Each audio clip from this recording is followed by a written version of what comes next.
Ku isi hose indabo ni kimwe mu bikoresho by'ibanze byifashishwa mu muhango wo gusezera ku wapfuye, guhera ku gutunganya umurambo w'uwapfuye, kohereza ubutumwa bw'akababaro ku babuze ababo, gutegura ahakorerwa ibikorwa byo gushyingura, ndetse kugeza umuntu ageze mu mva.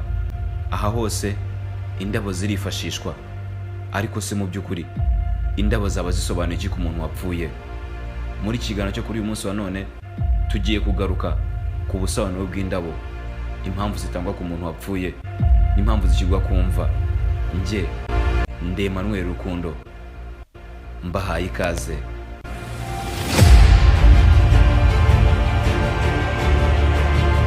Akenshi iyo umuntu apfuye, mu rwego rwo kutazamwibagirwa, abantu babikora mu buryo bwinshi butandukanye. Hari abubaka imva zikomeye maze bakazubakira neza ku buryo zizahoraho. Hari n'abubaka ishusho y'uwapfuye cyangwa se stati, kugira ngo unyuze aho hantu wese azabashe kumenya ngo uwapfuye yari nde, yapfuye ryari.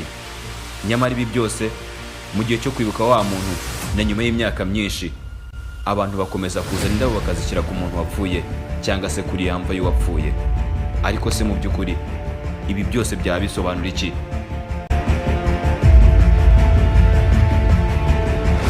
Abahanga mu bumenyi bw'isi n'ibimera bagaragaza ko indabo zifite ubusobanuro bukomeye ku buzima bwa muntu.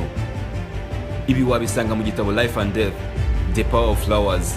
Aha Martin Riggs avuga neza ko indabo zisobanura ubuzima. Mu yandi magambo, ibidukikije ubusanzwe nibyo bintu bituma umuntu abasha kuba ku isi, ahumeka ndetse akabasha no kubona ibyo arya.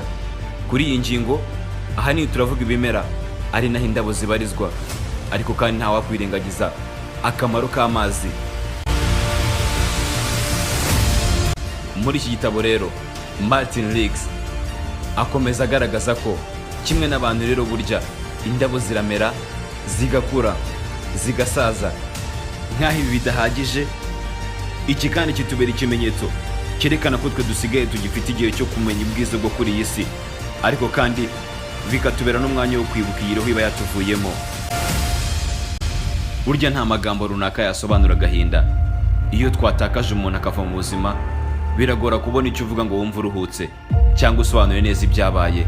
Niyo mpamvu kwifashisha ibimenyetso runaka, cyane cyane indabo, ari uburyo bwiza bwo kuba hafi uwabuze umuntu yakundaga. Abahanga bavuga ko ngo kubwira umuntu gukomera, ihangane, burya ntibiba bihagije, ahubwo ikintu runaka umuhaye umweretse ko wifatanyije nawe, bitabaye ngombwa kuvuga ijambo iryo ari ryo ryose. Gushyira indabo ku mva rero kandi byerekana neza urukundo n'icyubahiro duha umuntu tuvuyemo.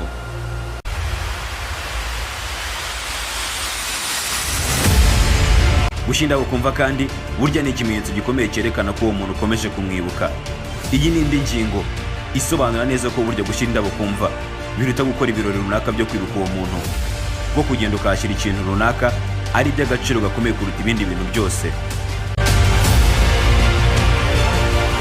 Nubwo uyu muco wo gushyira indabo ku mva ari umuco umaze igihe kinini ku isi, uyu muco watangiriye mu bihugu by'uburengerazuba, waje no gukomereza mu bindi bihugu, cyane cyane ibihugu byakolonijwe n'abanyaburayi. Ni nayo mpamvu uzasanga hari abakurikiza uyu muhango badasobanukiwe neza ibyawo, bitewe n'uko babona ku mateleviziyo cyangwa bakabasoma mu binyamakuru bitandukanye. Mu kiganiro cyo kuri uyu munsi wa none twagarukaga ku busobanuro bw'indabo zishyirwa ku mva cyangwa se zigatangwa mu rwego rwo gufata umuntu mu mugongo. Njye na Emmanuel Rukundo, murabeho.